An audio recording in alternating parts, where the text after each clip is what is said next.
Bien-aimés dans les seigneurs, na kumisi nzambe po azali nzamba bolingo. Na pamboli balandi na biso nyonso ya ASEP TV officiel. Tika nzambe alola apambola bino. Bien-aimés tozali kolanda émission na biso. Oye pesamaka na humble serviteur de Dieu, apôtre Eli Kalamba. Émission na biso oyo tolobelaka. L'école de guerre de Dieu. Bien-aimés dans les seigneurs, l'école de guerre de Dieu est une émission où on utiliser connaissance et la parole de Dieu pour équiper peuple de Dieu ou les enfants de Dieu afin que baye baketango bazana kati ya armée ya nzambe esengeli bazala na connaissance moko oyo kosala ete bayokisa armée ya nzambe sonité to bayokisa nzambe sonité. Bien-aimé dans les seigneurs, par rapport à école de guerre de Dieu tolobelaka o ezali teme na biso tozali koloba ezali bellicisme. Le bellicisme ezali doctrine oyo tozali ko doter connaissance na peuple de Dieu, c'est-à-dire une doctrine qui prône la guerre. C'est-à-dire quoi?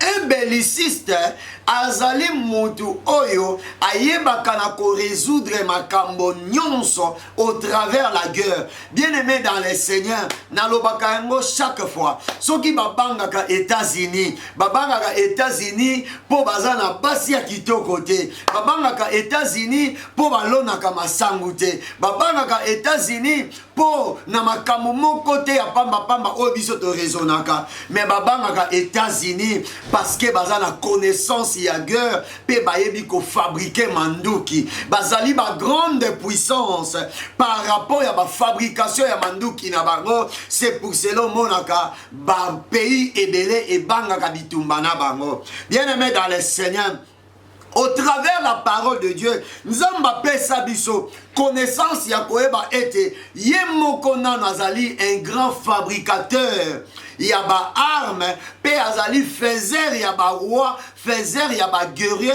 bato baebi art ya guerre. Bien-aimé dans les seigneurs, lelo nazali kolobela sur le bellicisme na kolinga koyebisa yo bien-aimé. Nzambe asepelaka na bato ba persévéraka na bitumba, ba persévéraka na makambo bazali kosala. C'est pour cela na ekoyebisa sœur moko, na ekoyebisa frère moko, peu importe esiko koki kozala, persévérer na bitumba, persévérer na makambo zo sala, parce que plus ozo sala yango, plus victoire et ko atteindre destinée na yo. Bien-aimé, omoni na ngina yebisa yo boye.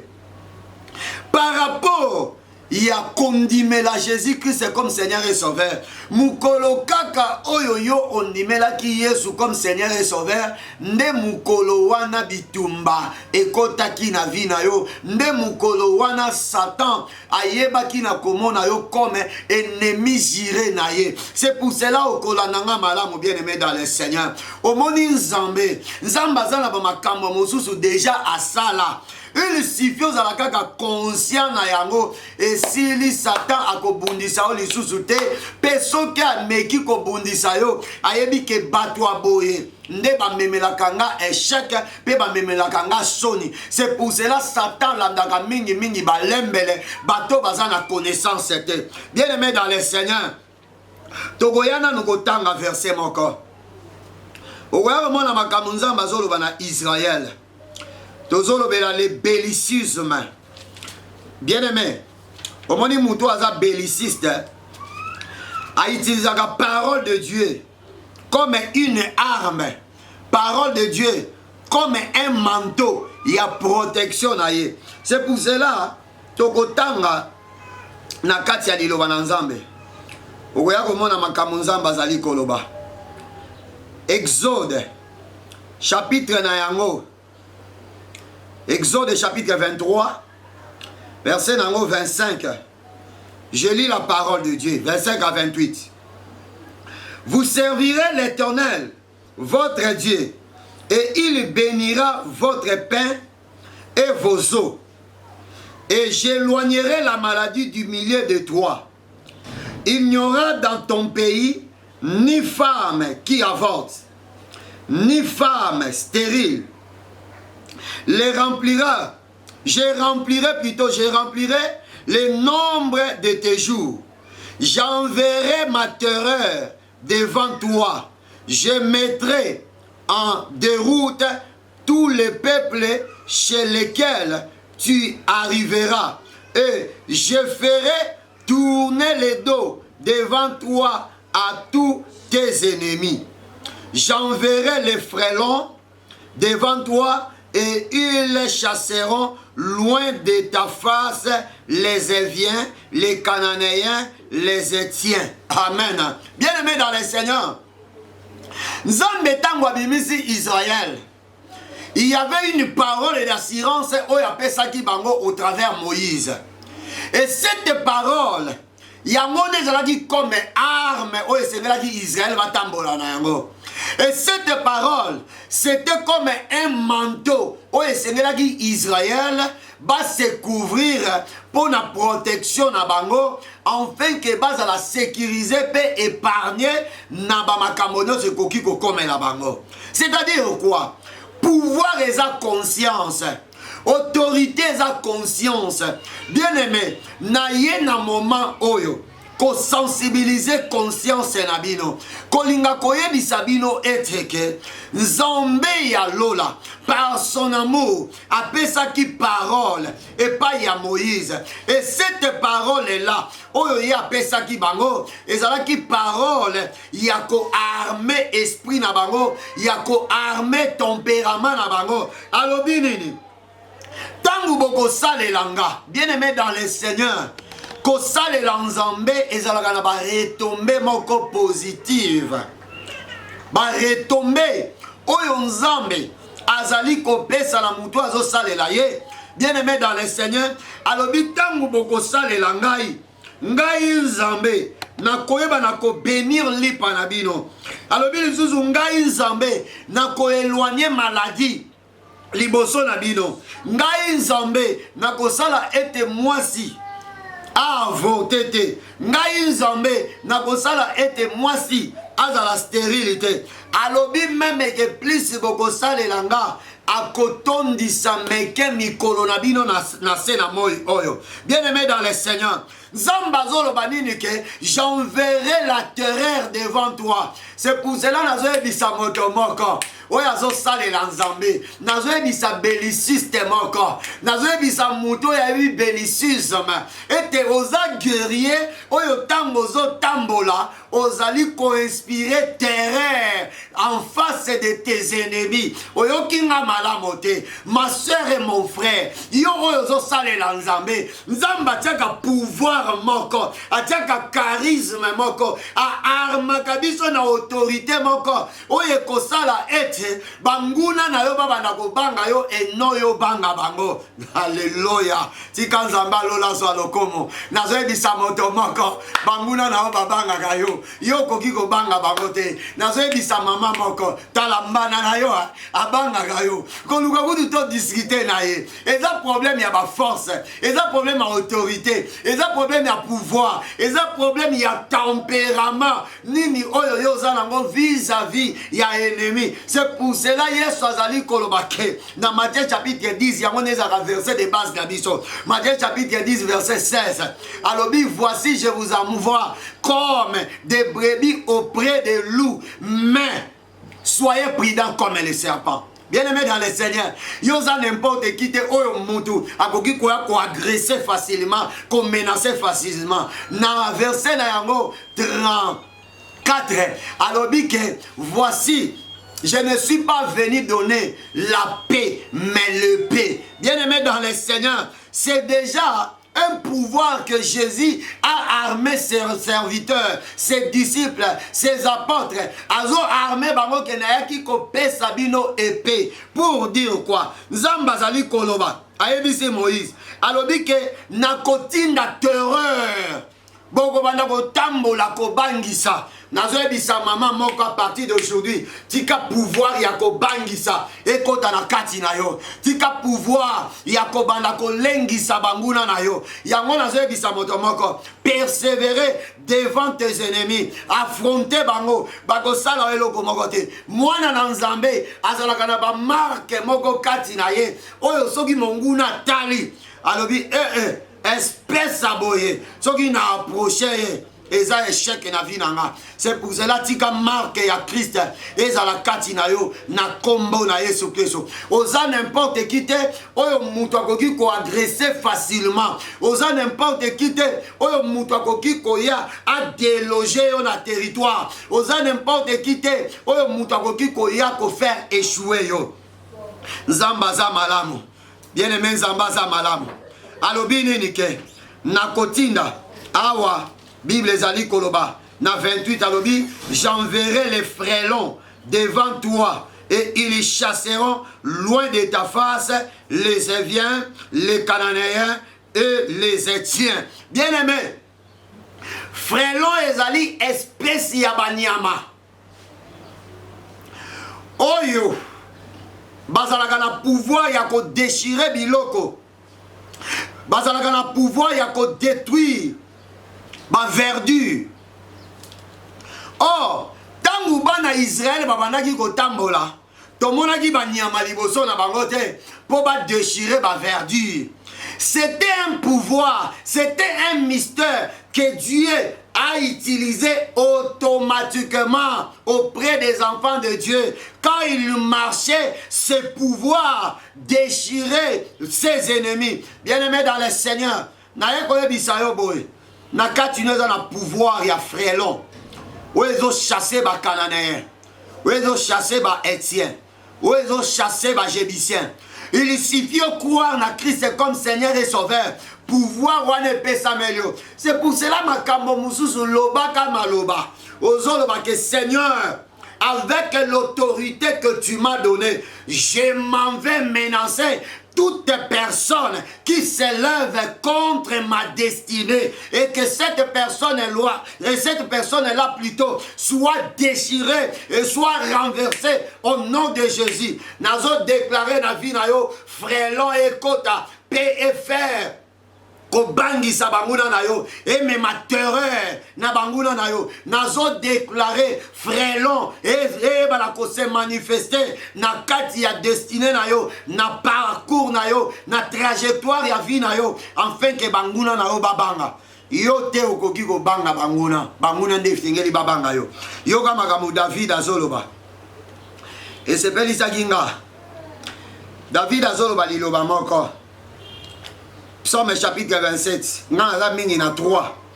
Psaume chapitre 27, verset 1 à 3. Verset où on a sepelaka nango mingi. Psaume chapitre 27. Verset na yango 1 à 3. Mais nga na ovana mingi na 3. Yoka Madame David alobi. L'Éternel est ma lumière et mon salut. De qui aurais-je crainte? Je m'excuse. L'Éternel est le soutien de ma vie. De qui aurais-je peur? Quand des méchants s'avancent contre moi pour dévorer ma chair, l'âme à l'âme, pour dévorer ma chair, ce sont mes persécuteurs et mes ennemis qui chancellent et tombent. Si une armée s'est campée contre moi, mon cœur n'aurait aucune crainte. Si une guerre s'est levée contre moi, je serai malgré cela plein de confiance. Alléluia. Et l'autre s'appelle Singa, malgré la guerre, malgré les combats, malgré les ennemis, je serai sans crainte. Bien-aimé dans le Seigneur, par rapport à message oyo, David azoloba ke Nzambe azali mwinda nanga. Nzambe azali oyo azo soutenir nga. Alobina kobanga nani, ma sœur, mon frère, continuez ton combat. Continuez à combattre tes ennemis. Continuez à résister contre les ennemis de ta vie. Continuez à combattre les ennemis de ta destinée. Awa David azolo baboye. Même armée moko est campé contre nga. Malgré multitude ya armée wana, malgré ma manigance na bango, malgré position ya armée wana, je serai plein de confiance. Pourquoi David a zolo bamakambouana? David connaissait le pouvoir de son Dieu. David connaissait qu'il appartient à une armée de Dieu. Une armée qui est au-dessus de toutes les armées. C'est l'armée céleste. Ma soeur, mon frère, ozalakana armée céleste. Kobanga te mangungu ya banguna na yo. Kobanga te maloba ya bokilo. Kobanga te malédiction banoko. Kobanga te basor ya bandoki. Malgré basor nyonso wana, malgré ba maloba na bango, malgré ba combat na bango, tu seras plein de confiance parce que tu appartiens à une armée de Dieu. Nazoe bisamoto moko, ozalakana armée en Zambé, ozali intégré na armée en Zambé, tika frelo en Zambé, etambola na yo, okwe isabanguna na yo, bangonde bakobanga, yo kobanga te, bien-aimé dans le Seigneur, à partir de maintenant, bandako inspirer terreur face à tes ennemis, bien-aimé dans le Seigneur, en tant que l'apôtre de Dieu, en tant que l'envoyé de Jésus, Nazali Koyebi Saloboye, tu es un belliciste, Ozali un combattant, Oyo Oyebi Namakoki na yo, Oyo Nzamba Tchakati na yo, Yako résoudre tout par la guerre. Moi, Nzamba Bangakate, Omoni David, c'est un grand belliciste. C'est un grand belliciste. La Bible nous dit, dans 1 Samuel chapitre 17, balobini ba Philistin baye ko siéger Soko. Soko ezalaki territoire yabana Israël. Ezalaki territoire yaba David. Mais eloko ezokamwisanga balobini tangu baye ko siéger. Tout Israël était en panique. Balobini même Saül qui était le roi.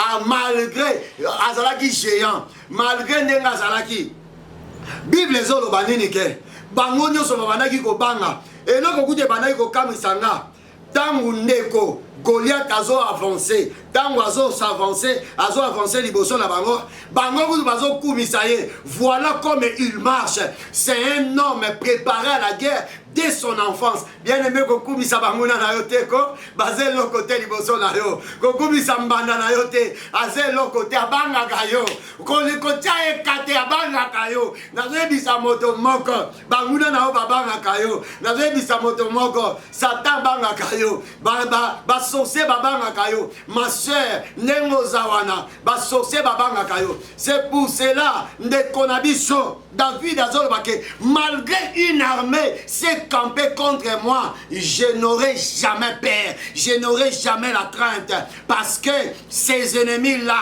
baza na pouvoir te, likolo ya pouvoir eza kati nanga. Ma sœur, mon frère, tika nguya ya Nzambe na kati na yo, et déloger binemi na yo, tika nguya ya Nzambe na kati na yo, et renverser binemi na yo, au nom de Jésus. Nazali koyebisa moto moko, oyo aza kombati, oyo aza menacé, et te banguna na yo babanga kayo. Bien aimé dans le Seigneur, Nzamba zoyebisa Israël, na mokanda Exode chapitre 23 verset 25 à 28 alobi boye tango bozo bima po bokende Kana banguna na bino bakobanga bino. C'est pour cela azebisa moto maka lelo biso to kende Kana te, lelo biso to ke paradis. Donc miso na biso eza fixé na paradis. Mutu moko ta bangisa yo, mutu moko ta menacé destiné na yo, mutu moko te agrimacer yo aya lokola na ba grimace il même ba malade. Nzamba lobini alobi j'éloignerai la maladie. C'est pour ça que la maladie mosusu au monde zo menace lobi nzambe Yo lobaki ko éloigner maladie. C'est pour cela la puissance du Saint-Esprit. Maladie nyon se koti na kati nanga. Maladie nyon se za na kati ndako nanga. Ba problème nyon se zo menacer bana nanga. Na kombo Yesu Christ ça na éloigner au nom de Jésus. Un belliciste, c'est une personne qui menace même la mort. Alléluia. C'est pour cela que Jésus a combattu la mort. Et la mort a cédé. La mort a cédé. Bien aimé, tika monguna na cédé na kombo Yesu Christ. A lâché morceau ya bénédiction na yo. Oya ebaki na kokanga. David azolobake tango monguna telemaka pona koya koyiba bampate alobi nini nalandaka ours wana nalandie pe na botolie nyama na monoko oyo soki ameki lokola ko se dresser contre nga na telemaka na frappe ye. C'est pour cela nazoloba boye loboko na nzambe ekota na kati ya famille na yo ebotola biloko nyonso babotola yo ezongisela yo nom de Jésus-Christ. Loboko na nzambe ekota na kati ya quartier et récupérer mariage na yo oyo babotola au nom de Jésus-Christ. Telema elongo na nga na nguya molimo mosantu tokende ko attaquer banguna na biso bango nde bakobanga biso me biso tokobanga bango te. Yango David azali ko bake malgré une armée s'est campée contre moi, malgré l'air foule, malgré les ennemis, à l'obé, je suis plein de confiance. Bien-aimé dans le Seigneur, vous avez la confiance à la parole de Dieu. Aux bellicistes, nazo kotisayo, nakatia bellicisme. C'est ça l'école de guerre. Vision abisso. Ezabana nanzambe, baza la conscience oyo bazali. Bien-aimé dans le Seigneur, quand nena lobaka. Congo pour banga bango, il faut Congo ezala une armée forte. Eza mamba basi kitoko te. Eza mamba musicien te. Oh, musicien nazana une belle voix. Tala, une belle voix. Yango te ko sala binemi babanga bino. Oh, Congo basi kitoko. Basi kitoko ni. Ba biso ke ba demo ba banga basi kitoko. Oh, Congo avec beaucoup de richesses. Tala. Richesse wana kutu bakoya kobotola yango komona ba armée étrangère et exploiter richesse na bino pe ebimie kei. Mais souci en Zambé, ezalaka que chaque pays a une armée forte. Oye ko sala ke bana ko protéger territoire na bango. C'est pour cela tika Zambé ya lola atele misala kati mboka na Congo des militaires patriotes. Oye bakoye bana ko défendre les nations congolaises au nom de Jésus-Christ. Na armée ba militaire na biso, na puissance ya bellicisme. À partir de maintenant, laisse que la puissance de Dieu puisse soulever notre veillant héros, le militaire, pour vaincre. C'est pour cela que Dieu a le pouvoir de soulever, même de susciter les fantômes et de combattre un beau chaos.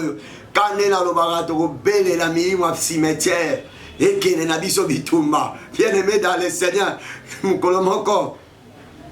Nake osambelela mwana ngamoga molimo na mbujimai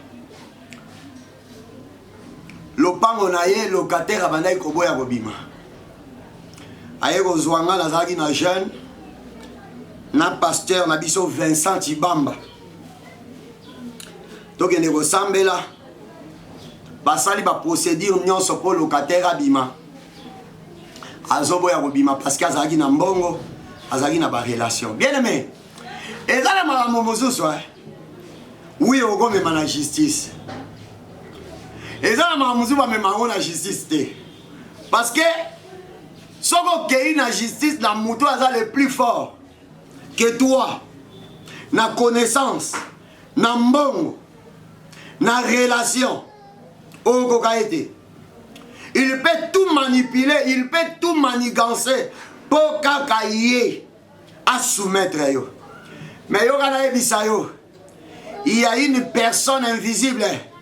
Son nom c'est le Seigneur Jésus-Christ, qui est le juge des juges. Oyo soki yo associé na makambo na yo. Après ça ka jugement sans l'apparence.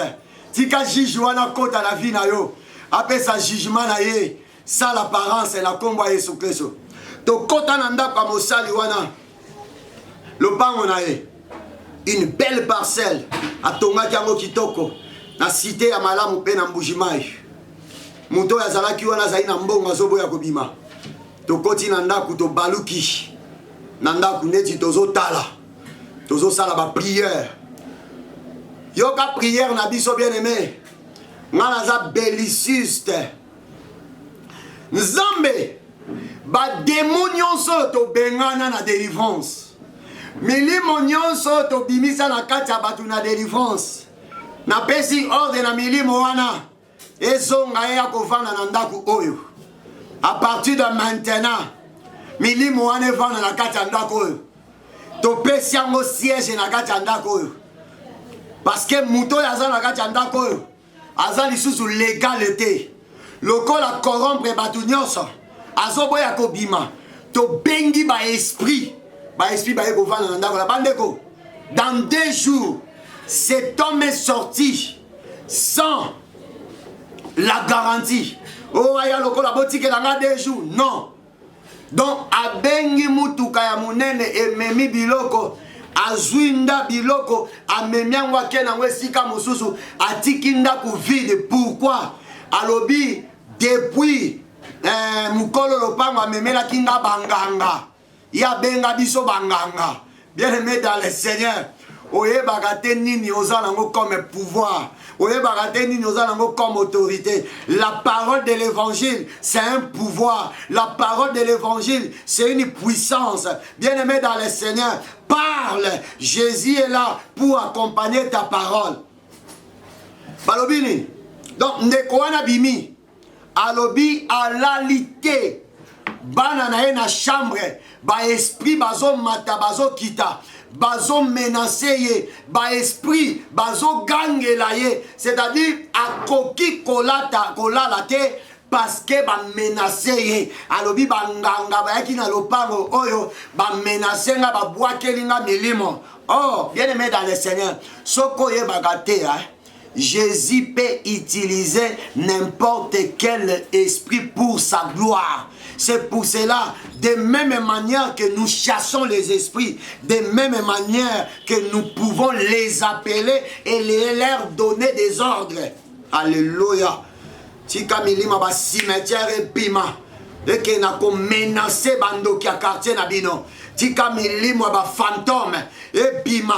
Et qu'elle n'a pas menacé, mouto a menacé vinayo, et qu'elle na société, mouto là la penza a mona bazo finaye kingo, nanya zo finaye kingo, amoni noko naye, oh fantôme à la telongia noko naye, abandi ko finaye kingo, bien aimé dans le Seigneur, de même manière, oyo Abimelech a la gâté, pour un problème, il y a Rebecca, tango apusalaki yabandaki ko envier Rebecca, moi si Isaac. Allah la te balobi, Dieu est venu le menacer. C'est la même manière. Jésus Christ a télémisé ba esprit et menacé bato bazo menacer vina on a combo Jésus Christ. Omoni mutu wana zo telema yo longwa musala. Yebisa ye na kolongwa te na combo Jésus Christ. Et kamisa nga na mboka na biso komona société eza ya yote. Poka ka yoza DG. Poka ka yoza mwasi ya DG. Poka ka yoza ndekwa DG. Comme vous créez les bateaux ba problème pour ba longwa ka musala tala oko créer problème na muto ba créer raté o destiné na we ko beba et ça na bateau mesusu soko lukel les problème atindi ba frélon tala wa nzamba zo ba que j'enverrai les frélons devant ses ennemis devant tes ennemis pour les chasser. C'est-à-dire quoi? Ba Cananéen ba monaki ba esprit ezo menacer bango pe bengani bango na Cana. Alléluia.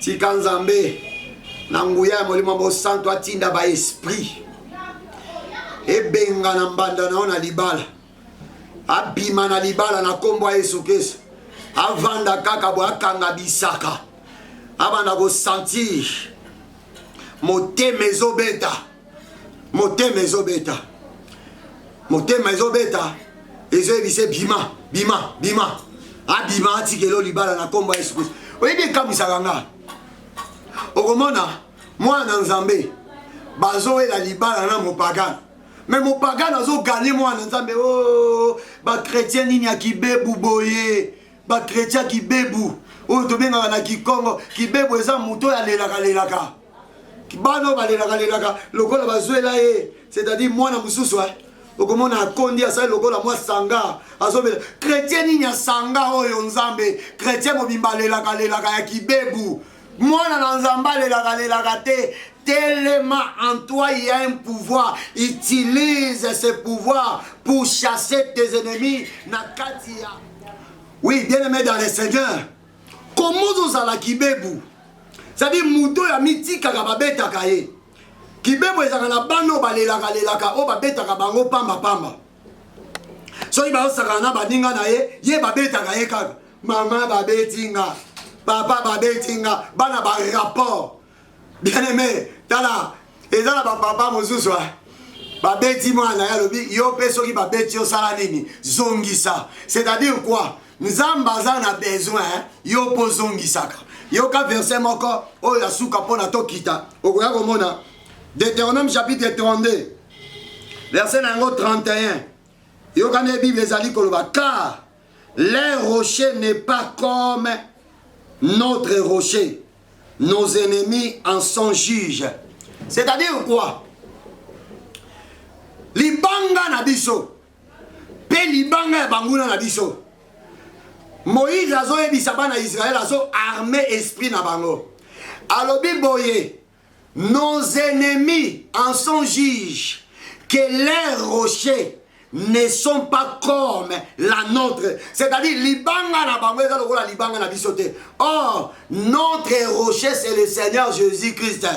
Biso toza na libanga soko présenter ba démon, soko bambi Satan, soko bambi monguna kwei kao. C'est pour cela tika nzamba pesa yo nguya ya kotombola libanga bamba banguna na yo au nom de Jésus-Christ bako ya kao. C'est pour cela nzamba lola oya kela likolo pe na se asala yo belliciste alongolo na monde ba kibebu obanda ko lelaka pamba akomisa yo un chrétien belliciste nzamba pambola liloba na ye na pamboli réalisateur na frère Crey na pamboli famille nyonso ya Accept TV officiel o bazolanda école de guerre de Dieu o ezali délicieuse mais nzamba ya pambola bino numéro nanga eza na bas de l'écran nzamba zwa lokumu amen.